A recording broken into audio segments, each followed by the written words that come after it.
वृंदावन नाम का एक बहुत ही सुंदर और प्यारा सा जंगल रहता है।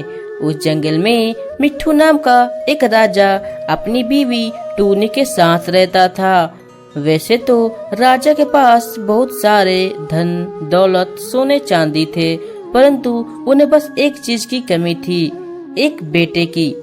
टूनी हमेशा भगवान की पूजा करती और कहती, हे भगवान, मैंने आपका क्या बिगाड़ा है? मैं तो आपके सालों से पूजा करती आ रही हूँ। क्या कमी रह गई मेरी भक्ति में? मुझे सोने चांदी कुछ भी नहीं चाहिए, मुझे बस एक बेटा दे दीजिए।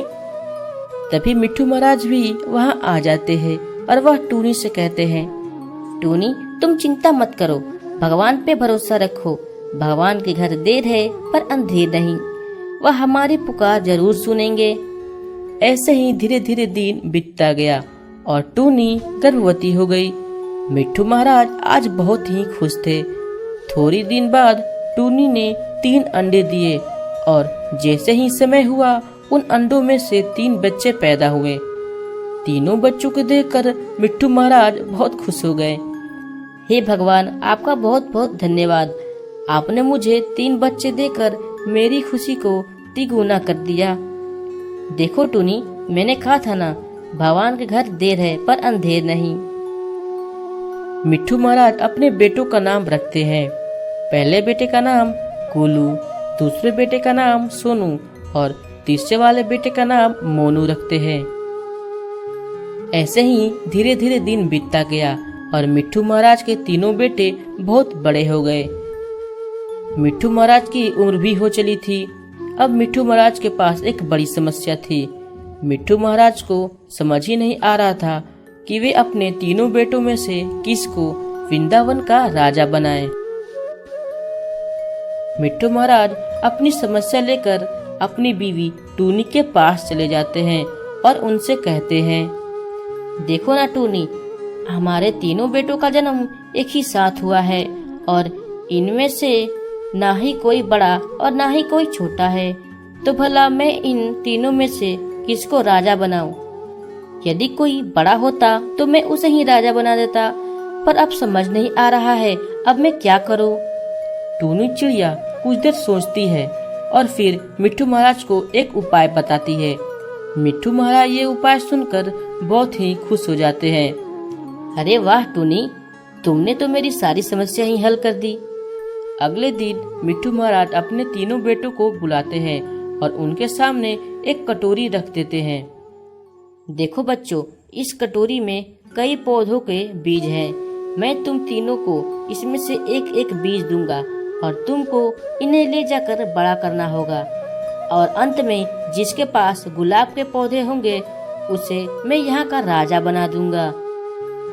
मिट्ठू महाराज की यह बातें सुनकर तीनों बच्चे बहुत खुश हो जाते हैं और अपना अपना बीज लेकर अपने अपने खेतों में ले जाकर लगा देते हैं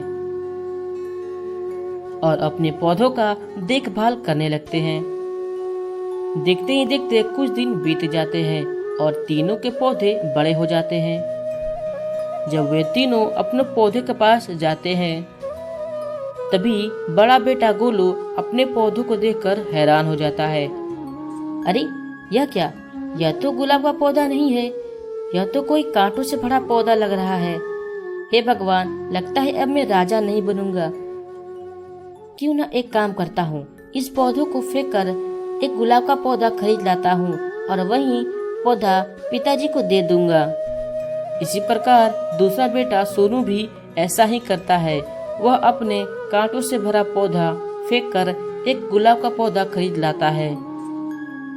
परंतु राजा का तीसरा बेटा मोनू ऐसा नहीं करता, क्योंकि वह ईमानदार था। वह अपने पापा और अपने भाइयों के साथ धोखा नहीं करना चाहता था, इसलिए वह कांटों वाला पौधा ही अपने साथ ले जाता है। पिताजी, आपने जो बीज दिया था उस बीज से एक गुलाब का पौधा हुआ है, यानी कि अब मैं राजा बनने के योग्य हूँ।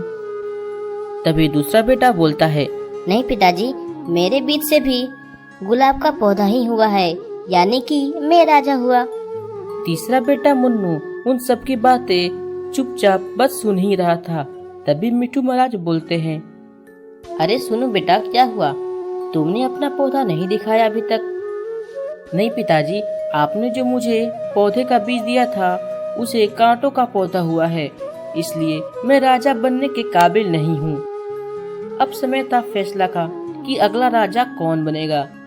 मिट्टू महाराज अपने तीनों बेटों की बातें सुनने के बाद तीसरे बेटे यानी कि मुन्नू को वहाँ का राजा बना देते हैं। ऐसा करता देख गोलू को गुस्सा आ जाता है और वो अपने पिताजी से कहता है, अरे पिताजी, यह क्या? हमने तो गुलाब का पौधा दिया था और सोनू ने तो कांटों वाला पौधा दिया था। फिर आपने हमें राजा न बनाकर मोनू को क्यों राजा बना रहे हैं?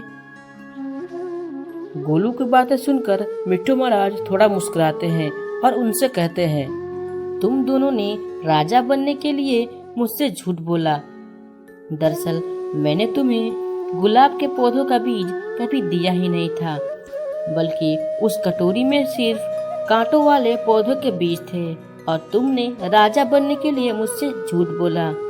मैं तो तुम तीनों की परीक्षा ले रहा था। मैं ये देखना चाहता था तुम तीनों में से ईमानदार कौन है और मैं उसी को अपना राजा बनाऊंगा। और आखिर में मोनू वहाँ का राजा बन जाता है। तो दोस्तों, अगर ये कहानी आपको अच्छी लगी तो वीडियो को लाइक कर दे और हाँ, साथ ही चैनल को सब्सक्राइब भी कर दे। मिलते हैं अगली नई वीडियो में। Thanks for watching.